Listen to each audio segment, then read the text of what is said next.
In the Caribbean Sea, Julia and Tom are enjoying a yacht trip with their children, Cassie and Ben.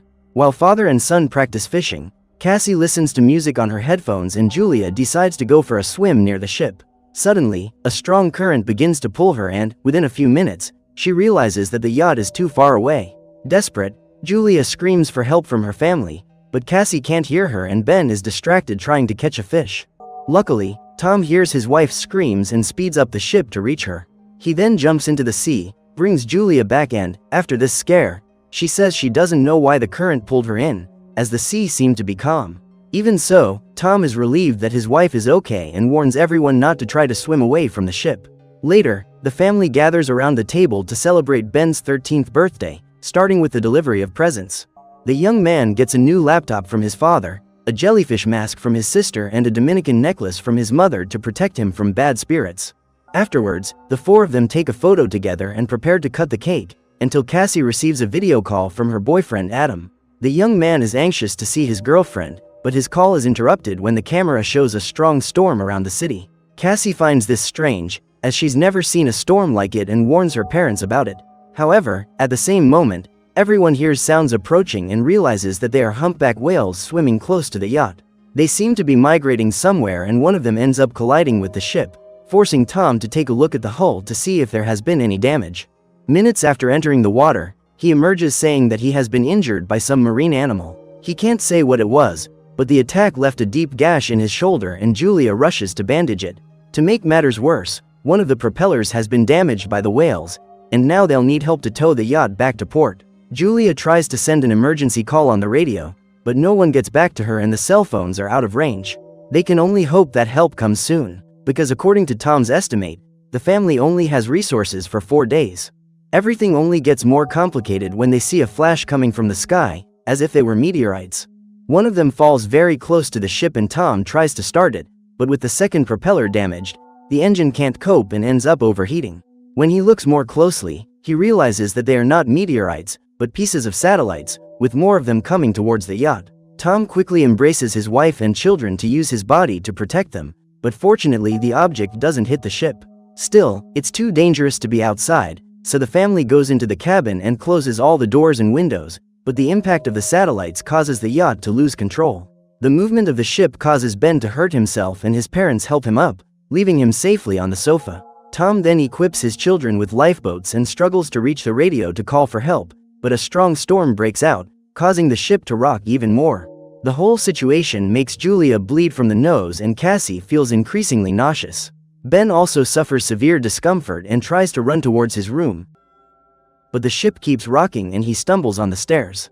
Faced with the force of nature, Julia and Tom help their children, and the four of them gather in the cabin waiting for the storm to end.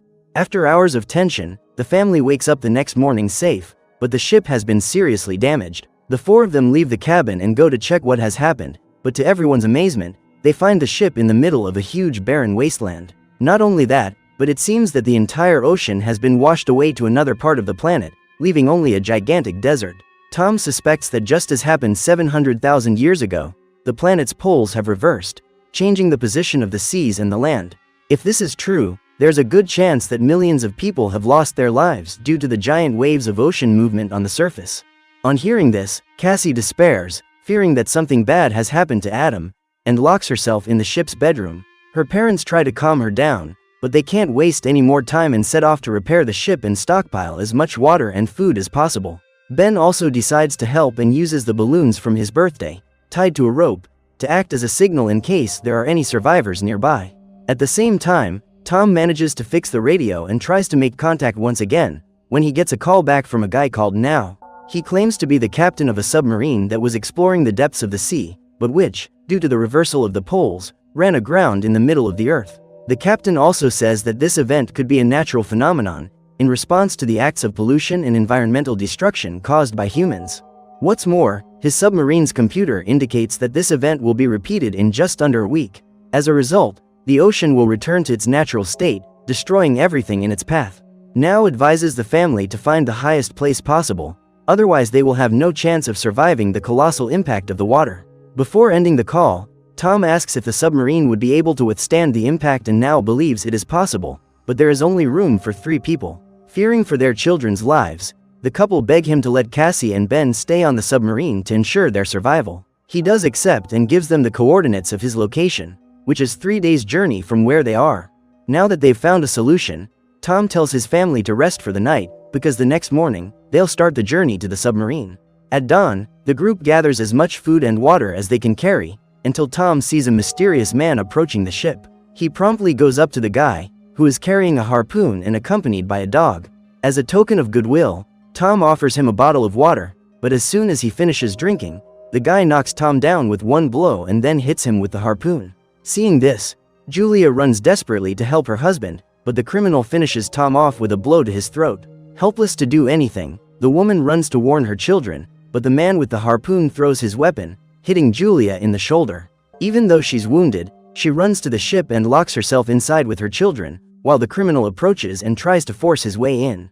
Inside, Julia hands Cassie and Ben a flare gun and tells them to hide in the compartment under the sofa.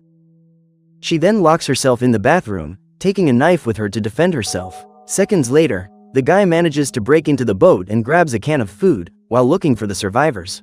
At this point, Julia makes a makeshift bandage on her shoulder and waits for the criminal, who gets closer and closer to the bathroom. Finally, he opens the door expecting to find someone, but at the last second, Julia manages to escape through an opening in the ship's hull. The problem is that outside, she comes across the dog, which starts barking to warn its owner. The animal then advances towards Julia, who has no choice but to strike it with a blade.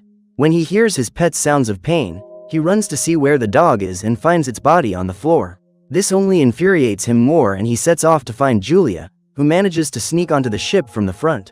Inside, she is looking for her children, when she is attacked by the man, who strikes her in the face and knocks her to the ground. Soon after, the man starts pulling Julia by the legs, but she fights back with a direct kick to a very painful area. She tries to take the knife back, but the villain doesn't give up, and as well as disarming her, he throws her face against the ground, injuring her nose. The confrontation continues, with Cassie and Ben watching everything but not knowing what to do. Finally, the guy takes another swing at Julia's face, presses her against the sofa and starts twisting her neck. Unable to stand the situation any longer, Cassie pulls out her flare gun, opens the compartment in the sofa and fires a shot, hitting the guy squarely.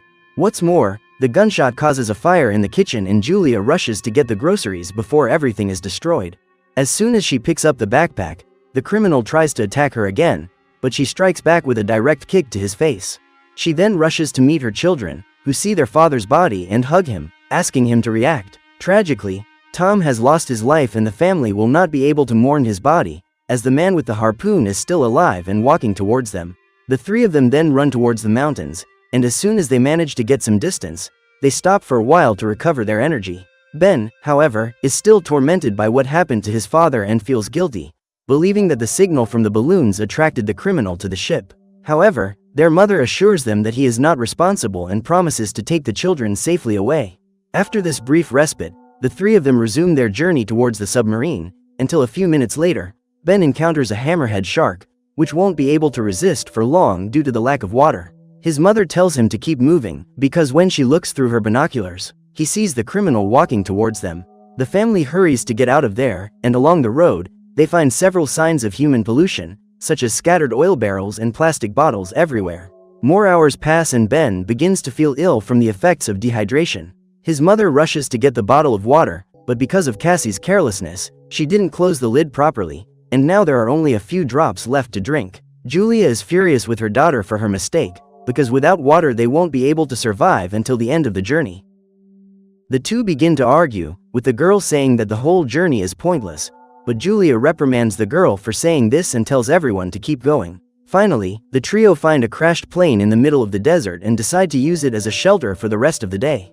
As soon as she sits down on one of the benches, Julia looks at the photo they took on Ben's birthday and misses her late husband terribly. Cassie seizes the opportunity and asks her mother to tell her how they met. Julia tells her that she met Tom during her internship as a doctor in a hospital, where he had to be treated because of an accident in his college field research.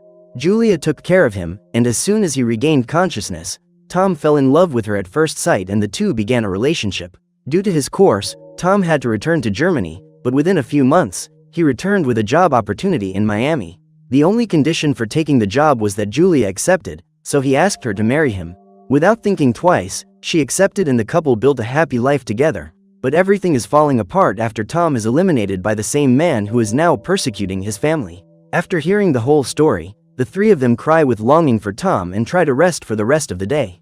More hours pass and Julia and Ben are asleep, while Cassie wakes up and goes to do her business outside the plane. Without her realizing it, the man sneaks up on her and approaches her slowly, ready to attack her. What he didn't realize was that Julia had also woken up, and without wasting any time, she attacks the guy in the back with the knife, followed by a sharp blow to the heart.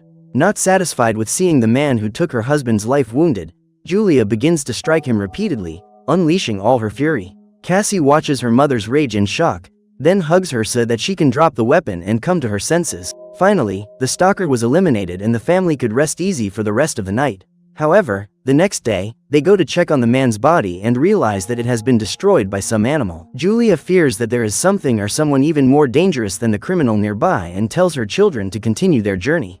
In the intense heat, Ben starts to walk alone and runs into a puddle full of contaminated water. Without hesitation, the young man starts drinking it, forcing his mother and sister to pull him back before he gets sick. After this incident, the two take him to a field full of chairs and set up a makeshift camp with them.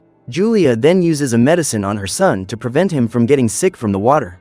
Unable to continue their walk, the three of them return to rest, until Julia hears strange noises coming from far away. The sound gets closer and closer and seems to be paws moving at high speed. With no time to lose, Julia wakes up her children and the three of them run for safety. After climbing a hill, they find a camp with survivors set up on a stranded cargo ship. Julia asks for help, but the guys, armed with pistols and shotguns, refuse and hide inside the cargo containers. Desperate, she shouts at them to open the door and warns them that the creatures, which resemble huge crabs, are coming. But the survivors continue to refuse, and Julia orders her children to climb the containers before they are caught by the sea creatures. Then it's Julia's turn to climb, but one of the creatures attacks her, leaving her foot injured. Luckily, she manages to climb up just in time and the three of them try to stay safe on top of the container. The same can't be said for the survivors, as the creatures manage to break through the gaps in the bodywork and wipe them all out. At the same time, Julia ends up fainting due to the wound on her foot and wakes up the next day, but her children are not around. She sets off after them, and soon finds Cassie, who has gone to look for help, but has found no one alive. The family then explores the site in search of supplies and finds the survivors' weapons. Using the gunpowder from the ammunition, Julia sets fire to the wound on her leg to prevent it from becoming infected. After that, she turns on the radio and talks to Now about what happened to Tom and the sea creatures she found. Now explains that these animals are arthropods, beings that come from the depths of the sea and are trying to adapt to their new environment. Due to the high amount of oxygen, the creatures become more aggressive and will destroy anyone who crosses their path. He then asks the group to hurry, because in addition to the arthropods, the submarine's readers indicate that the sea will return sooner than expected. In just a few hours, the whole region will be covered in water, and if they don't get there in time, they'll be caught by the force of the sea. To help them find their destination, Now fires a signal shot and thanks to this, Julia knows where to go. The way there is a huge ravine with narrow stone paths. Still, the family continues on, but in the middle of their journey, a rockfall begins. One of them is about to fall on Cassie and Ben, but Julia pushes them away, saving their lives. However, the rocks have created a barrier between the mother and the kids and there is no way of climbing. Despite this, Julia tells her children to keep going in order to save themselves, and even though they refuse to leave her, Julia insists that she will find a way to find them. The kids then rush to reach the submarine, and when they get there, they find Now, who is badly injured. It seems that he too has been attacked by the arthropods, and because of the loss of blood, he doesn't have long to live. Even so, he intends to keep the siblings safe inside the submarine and offers his place to their mother. When Cassie hears this, she rushes to bring Julia back, so Ben gives her the necklace his mother gave him as a present, so that she will be protected. Cassie then runs back into the ravine, just as Julia hears the sound of the arthropods arriving. With the shotgun she picked up at the campsite, she fires at the creatures, but she are outnumbered and her ammunition is almost gone. With no hope of escaping this situation, Julia just waits for it to end, but Cassie appears from the top of the rocks. She holds out her arm to her mother and tells her that there is one seat left on the submarine. Julia then musters up all her strength and climbs the rocks, with the help of her daughter. After that, the two run towards the submarine, with hundreds of arthropods on their trail, and find Now, already lifeless. Meanwhile, the whole place begins to be surrounded by sea creatures and Julia, along with Cassie and Ben, enter the submarine. Inside, they see a huge wave approaching through the window and rush to take their seats and put on their seatbelts. Finally, the sea covers the entire desert region, pushing the submarine with all its might. Not knowing if they will survive, Julia remembers the traumatic event that took Tom's life, as well as the criminal who chased them halfway. These thoughts are mixed with the dread caused by the power of the sea, which continues to rock the submarine from side to side. The family, however, doesn't intend to give up now, and holding each other's hands, they resist the force of nature and hope that they can survive another day. After hours of uncertainty, the family wakes up to the feeling that the submarine has run aground. Julia opens the top hatch and the three of them find themselves in front of a city, completely destroyed by the huge waves. With her children safe and sound, Julia hugs them, relieved after seeing a family trip turn into a survival nightmare. In a final audio recording, Julia says that despite everything, she, Ben and Cassie have become stronger after this experience. Not only that, but she believes that the whole thing was a punishment from the planet against humans, who continue to destroy and exploit natural resources. It seems that nature has managed to clean up the mess and punished humanity for its mistakes. Despite this, the survivors will have the chance to restart their lives and follow a different path. Maybe now, after a tragedy of global proportions, humans can finally live in perfect harmony with the environment.